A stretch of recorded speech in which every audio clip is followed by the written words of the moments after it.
Hi hello നമസ്കാരം. ഏവർക്കും എന്റെ ചാനലിലേക്കും എന്റെ വീഡിയോയിലേക്കും വീണ്ടും വീണ്ടും വീണ്ടും സ്വാഗതം. അപ്പൊ നമ്മള് ഇപ്പോ നിവിൻ പോളിയുടെ തിരിച്ചവർ എന്ന പ്രഖ്യാപനത്തോടുകൂടി ഇറങ്ങിയ ലിസ്റ്റൻ സ്റ്റീഫന്റെ മലയാളി ഫ്രം ഇന്ത്യ കണ്ടിട്ട് ഇറങ്ങിയിരിക്കുവാണ്. കഴിഞ്ഞ പടത്തിന് കുറെ പൂരത്തെറിയൊക്കെ കേട്ടതിന്റെ സന്തോഷം നിങ്ങൾക്ക് എന്റെ മുഖത്ത് കാണാൻ സാധിക്കുന്നുണ്ട്.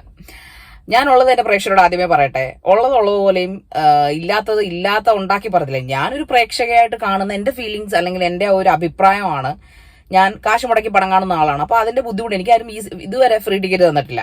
അപ്പൊ അതുകൊണ്ട് തന്നെ ആ പടം തീർച്ചയായിട്ടും നല്ലതാണെങ്കിൽ നല്ലതെന്നും മോശമാണെങ്കിൽ മോശമെന്നും ഒരു സുഹൃത്തുക്കളോട് പറയുന്ന നിലയിലാണ് ഞാൻ പറയുന്നത്.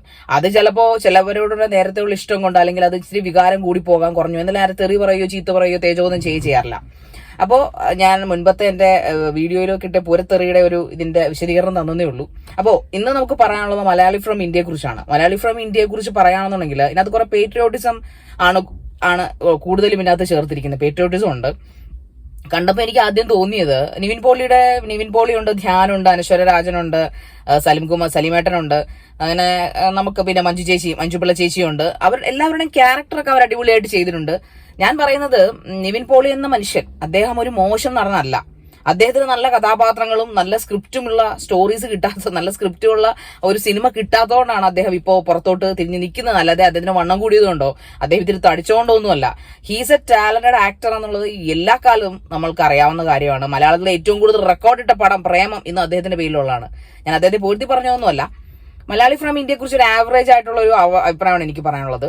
കാരണം ഫസ്റ്റ് ഹാഫ് വളരെ ലാഗിങ് ആണ്, അതിലൊരു സംശയമില്ല. കാരണം നോർമൽ ആയിട്ടുള്ള എന്തിനൊക്കെയോ അതായത് സ്ക്രിപ്റ്റിന്റെ ഒരു സ്ട്രോങ് ആയിട്ടുള്ള ഒരു സ്ക്രിപ്റ്റിന്റെ ഒരു കുറവ് ഈ മലയാളി ഫ്രം ഇന്ത്യയിൽ കാണാൻ സാധിക്കും. സംവിധാന മികവൊക്കെ ഓക്കെ, എന്തിനോ വേണ്ടി തിളയ്ക്കുന്ന സാമ്പാർ എന്നൊക്കെ പറയുന്ന പോലെ എന്തിനോ വേണ്ടി തിളയ്ക്കുന്ന ഒരു സാമ്പാറായിട്ട് എനിക്ക് ആദ്യത്തെ ഹാഫ് മലയാളി ഫ്രം ഇന്ത്യ തോന്നി. കാരണം നമുക്കൊന്നും പ്രത്യേകിച്ചൊന്നും തോന്നുന്നില്ല. കാരണം എന്തൊക്കെയോ കാണിച്ചു കൂട്ടുന്നു.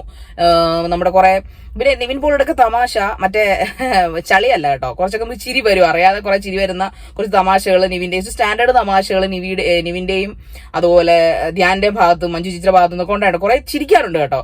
സീരിയസ്ലി ഇന്നത്തെ ഒരു സ്ട്രെസ് റിലീഫ് ആയിട്ടുള്ള ഒരു കാര്യമാണ് നമ്മൾ നോക്കുന്നത്. നമ്മൾ കുറെ അധികം ചിരിക്കാനുണ്ട്, വെറുതെ ഇരുന്ന് ചിരിക്കാന്ന് പറഞ്ഞു, പ്രത്യേകിച്ച് കാര്യമൊന്നുമില്ല.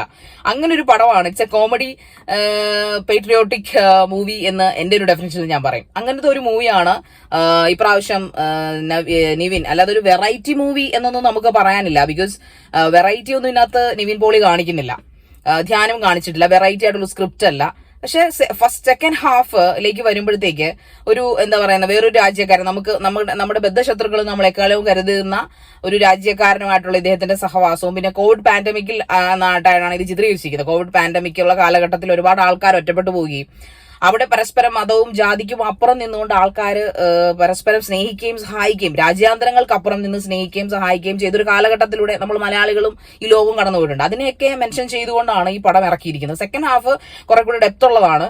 കുറെ കൂടെ നമുക്ക് ഫീലിങ്സ്, അതായത് ഒരു ഹൃദയത്തിൽ പൊള്ളലോ ഒരു വേദനയോ ഒരു സങ്കടമോ കരച്ചിലോ ഒക്കെ തരുന്ന ഒരു ക്യാരക്ടറാണ്. മൊത്തത്തിൽ പടം പൊളിയാന്ന് ഞാൻ പറയത്തില്ല, അവെങ്കിൽ സൂപ്പർബ് ഒന്നും പറയാനില്ല. അതാ പറഞ്ഞ ആവറേജ് നമുക്ക് കൊടുക്കാം. എന്നെ സംബന്ധിച്ചിടത്തോളം ആവറേജ് മൂവി ആയിട്ടാണ് എനിക്ക് തോന്നിയത്.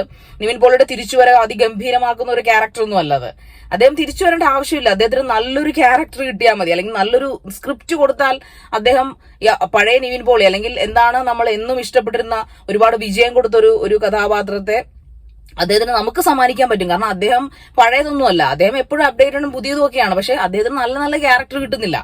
അതുകൊണ്ടാണെന്നാണ് എനിക്ക് തോന്നിയിരിക്കുന്നത്. അല്ലാതെ നിവിൻ അങ്ങനെ അഭിനയത്തിൽ എന്താ പറയുന്ന ബോറായി പോവുകയോ അല്ലെങ്കിൽ നിവിൻ അതിനകത്ത് അഭിനയത്തിൽ ചളിയായി മാറുകയോ ഒന്നും ചെയ്തതല്ല. അദ്ദേഹത്തിന് കിട്ടുന്ന ക്യാരക്ടേഴ്സിന്റെ അല്ലെങ്കിൽ അവരെ കഥാപാത്രങ്ങളുടെ അല്ലെങ്കിൽ സ്ക്രിപ്റ്റിന്റെ കുഴപ്പം കൊണ്ടാണ് അദ്ദേഹത്തിന്റെ പൊട്ടിയ പടങ്ങളൊക്കെ പൊട്ടിയിട്ടുള്ളതെന്നാണ് എനിക്ക് പേഴ്സണലി തോന്നിയിരിക്കുന്നത്. സോ അപ്പൊ എനിക്ക് ഈ മലയാളി ഫ്രം ഇന്ത്യയെ കുറിച്ച് പറയാനുള്ളത് കുറെ ചിരി തരുന്നുണ്ട്. അത്യാവശ്യം നമുക്ക് ഹൃദയത്തിൽ നിന്ന് ചിരിക്കാം. അദ്ദേഹം ഹൃദയത്തിൽ നമുക്ക് പേട്രിയോട്ടിസം, അതായത് നമ്മൾ ഇന്ത്യൻ അല്ലെങ്കിൽ ഇന്ത്യൻ കേരളക്കാരാണ്, ഗോഡ്സ് ഓൺ കൺട്രിയാണ് എന്നുള്ള പേട്രിയോട്ടിസം ഇടക്കിടക്ക് നമ്മളെ ഇങ്ങനെ അതെവിടെ ആയാലും ഏതൊരു ഇന്ത്യന്റെയും ഏതൊരു മലയാളിയുടെയും കണ്ണു നിറയും. പിന്നെ മതത്തിനപ്പുറം അല്ലെങ്കിൽ ജാതിക്കപ്പുറം മനുഷ്യത്വമാണ് എന്ന് ചിന്തിക്കുന്ന അല്ലെങ്കിൽ രാജ്യത്തിനപ്പുറം ഇതെല്ലാം ഉണ്ടെന്ന് തിരിച്ചറിവ് നമുക്ക് ഓൾറെഡി ഉണ്ടല്ലോ. തിരിച്ചറിവില്ലാഞ്ഞിട്ടൊന്നും അല്ലല്ലോ നമ്മൾ ഈ തോന്നിയവാസങ്ങളൊന്നും കാണിക്കുന്നത്. പക്ഷെ അതൊക്കെ ഈ പടത്തിൽ കൊണ്ടുവരുന്നുണ്ട് അവര്. പിന്നെ എനിക്ക് പറയാനുള്ളത് നിവിൻ പോളിയുടെ അതിഗംഭീരമായ പ്രകടനമോ പെർഫോമൻസോ ഒന്നും ഇതിനകത്ത് കാണിക്കാനൊന്നുമില്ല. നിവിൻ പോളി ആസ് യൂഷ്വൽ എന്നും എല്ലായ്പ്പോഴും എങ്ങനെയാണോ അദ്ദേഹം അങ്ങനെയാണ്. പിന്നെ അദ്ദേഹത്തിന് കുറച്ച് വീഴ്ചകൾ അല്ലെങ്കിൽ ഇങ്ങനെ അദ്ദേഹത്തിന്റെ പടങ്ങൾ പൊട്ടിയിട്ടുണ്ടെങ്കിൽ അത് സ്ക്രിപ്റ്റിന്റെ കുഴപ്പം കൊണ്ട് മാത്രമാണെന്ന് എനിക്ക് തോന്നിയിരിക്കുന്നത്. സോ നിങ്ങൾക്ക് ചിരിക്കാൻ താല്പര്യമുണ്ടെങ്കിൽ കുറച്ച് നേരം ഒന്ന് റിലാക്സ് ചെയ്യാം കേട്ടോ, ബോറടിപ്പിക്കത്തില്ല. ഫസ്റ്റ് ഹാഫ് ഇച്ചിരി ലാഗിങ് ഉണ്ട്, നല്ല അത്യാവശ്യം ലാഗിങ് ഉണ്ട്. നമുക്കൊന്നും മനസ്സിലാകത്തില്ല എന്താണ് അനശ്വരരാജൻ ഇതിനകത്ത് എന്തിനാണ്, ധ്യാൻ ഇതിനകത്ത് എന്തിനാണെന്നൊക്കെ നമുക്ക് തോന്നാം ചില സമയങ്ങളിൽ. എന്താണ് ഇവർ ഇത് കാണിക്കാൻ ഉദ്ദേശിക്കുന്നത്? ഇനി ഗ്രാമപ്രദേശത്തെ കഥയാണോ, പാർട്ടി കഥയാണോ, അതോ പിന്നെ ആടുജീവിതത്തിന് സെക്കൻഡ് ആണോ എന്നൊക്കെ നമുക്ക് തോന്നും ചില ഭാഗങ്ങളിൽ. പക്ഷേ അത് വെറും തോന്നൽ മാത്രം, അങ്ങനെയൊന്നുമല്ല. എനിവേ എന്തായാലും നല്ലൊരു ക്ലോസിങ്ങോടുകൂടി അത്യാവശ്യം നല്ല ഒരു ക്ലൈമാക്സിലേക്ക് ആ പടം നമ്മൾ എത്തിച്ചിട്ടുണ്ട്. സോ ഒരു ആവറേജ്, അതായത് ഒരു 5ൽ 3.5 കൊടുക്കാവുന്ന ഒരു പടമാണ്. ഗംഭീര പെർഫോമൻസ് ഒന്നും പറയാനില്ല. ഇറ്റ്സ് എൻ ആവറേജ് മൂവി എന്നാണ് എന്റെ അഭിപ്രായം. തെറി പറയേണ്ടവർക്ക് പറയാം, കാണേണ്ടവർക്ക് പോയി കാണാം. OTT വന്നാലേ കാണത്തുള്ളവർക്ക് കാണാം. എന്ന് വെച്ച് നിങ്ങൾക്ക് എന്ത് വേണമെങ്കിലും ഒന്ന് കമന്റ് ചെയ്യാം. I don't mind. ഞാനുള്ളത് എവിടെയും ആരുടെ മുമ്പിലും പറയും. അതാണ് എന്റെ കൺക്ലൂഷൻ. ഓക്കെ, അപ്പൊ അടുത്ത മൂവിയുടെ റിവ്യൂമായി വീണ്ടും കാണാം. Bye bye, take care, love you all.